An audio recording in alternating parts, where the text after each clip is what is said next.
Sabina Alfi Alfarah, Elvina Ramadhani, Nurli Mewa, Gofur Alfatoni, Muhammad Nur Setiawan, dan Nida Nur Faizah. Jadi kali ini kami akan membahas tentang kesulitan belajar dan alternatif pemecahannya. Sebagai calon orang tua dan guru yang baik, kita harus mengetahui apa sih kesulitan belajar yang dialami oleh anak didik kita dan bagaimana alternatif pemecahannya. Langsung saja kita masuk ke materi. Selamat menyaksikan dan selamat belajar. Di sini saya akan menjelaskan tentang hakikat kesulitan belajar. Kesulitan belajar adalah keadaan di mana anak didik atau siswa tidak dapat belajar sebagaimana mestinya. Kesulitan belajar ialah learning disability. Peserta didik mengalami kesulitan belajar akan nampak dari berbagai gejala yang dimanifestasikan dalam perilakunya, baik aspek psikomotorik, kognitif, konatif maupun afektif. Hal ini amat penting untuk dibenahi secara serius oleh setiap tenaga pendidik demi tugas mulia untuk mengangkat derajat peserta didiknya. Kualitas seorang pendidik diperlukan untuk mengatasi kesulitan belajar karena kondisi tersebut dapat mempengaruhi terhadap harga diri pendidikan. Terima kasih. Kemudian saya akan menjelaskan faktor-faktor yang menimbulkan kesulitan belajar, terdiri dari faktor internal dan eksternal.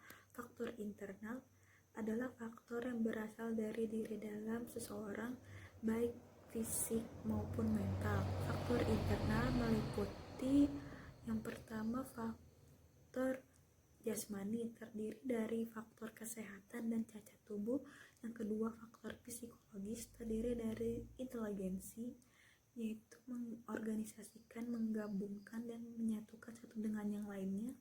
Yang kedua perhatian, seorang guru harus bisa menyajikan pembelajaran yang menarik bagi peserta didik, karena jika tidak akan menimbulkan rasa ngantuk, bosan, dan malas yang mengakibatkan nilai prestasi belajar menurun. Kemudian yang ketiga ada minat, diekspresikan melalui pernyataan bahwa sesuatu lebih disukai oleh peserta didik, kemudian dimanifestasi melalui pernyataan dalam aktivitas.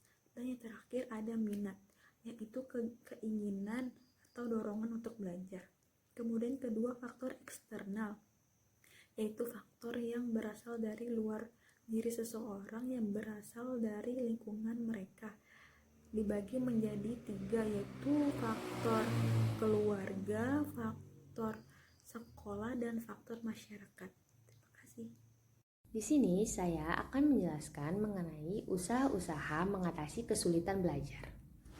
Peran seorang pendidik dalam mengatasi kesulitan belajar yang dihadapi peserta didik harus dilakukan dengan mengadakan pemeriksaan terhadap gejala kesulitan yang terjadi. Pelaksanaan kesulitan belajar tersebut harus berlangsung secara sistematis dan terarah. Permasalahan yang dialami para peserta didik di sekolah seringkali tidak dapat dihindari, meski dengan pengajaran yang baik sekalipun. Hal ini pun banyak disebabkan karena sumber permasalahan peserta didik terletak dari luar sekolah. Layanan bimbingan yang dapat diberikan kepada peserta didik dari sekolah mencakup komponen bimbingan pribadi, sosial, belajar, serta karir. Dalam bidang belajar, bimbingan berupa membantu peserta didik mengembangkan kebiasaan belajar yang baik dalam menguasai.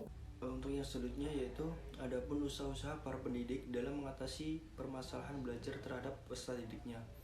Untuk yang pertama yaitu remedial teaching, suatu bentuk pengajaran yang bersifat penyembuhan atau yang bersifat memperbaiki, remedial atau memperbaiki.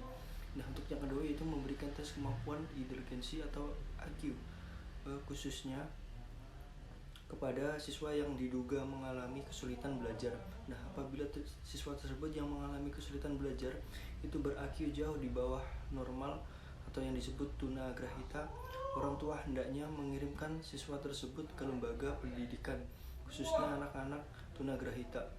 Nah, karena lembaga sekolah biasanya tidak menyediakan lembaga pendidik dan kemudahan belajar khusus untuk anak-anak anormal atau seperti tunagrahita. Yang selanjutnya yaitu setiap guru haruslah mengetahui sifat kepribadian anak didiknya serta berusaha membantunya dengan mengetahui sifat muridnya. Nah, dalam mengetahui sifat murid itu akan mempermudah guru dalam mendidik anak tersebut. Nah, yang terakhir yaitu evaluasi kemajuan siswa setelah mengikuti program-program pengajaran remedial. Warahmatullahi wabarakatuh. Di sini saya ingin menjelaskan atau meneruskan penjelasan dari Mas Gofur, yaitu mengenai usaha-usaha mengatasi kesulitan belajar. Yang nomor 5 yaitu membantu anak dalam mengembangkan pemahaman diri dan memperoleh harapan untuk berhasil serta keyakinan di persangkutan untuk mengatasi kesulitan belajar. Yang nomor 6, memberikan pekerjaan rumah secara teratur. Yang nomor 7, menyusun bahan pembelajaran yang sesuai dengan kemampuan peserta didik. Dan yang terakhir yang paling penting yaitu bagaimana guru mampu menciptakan kondisi agar suasana kelas yang bergairahkan peserta didik untuk melakukan aktivitas belajar. Dalam hal ini sudah tentu peran guru sangat penting, yaitu bagaimana guru mampu dapat melakukan upaya-upaya untuk dapat menumbuhkan agar anak didiknya mampu mengaktivitas yang baik. Dalam hal ini aktivitas yang baik yaitu maka proses belajar akan berjalan dengan baik. Sekian dari saya, kurang lebihnya mohon maaf. Wassalamualaikum warahmatullahi wabarakatuh.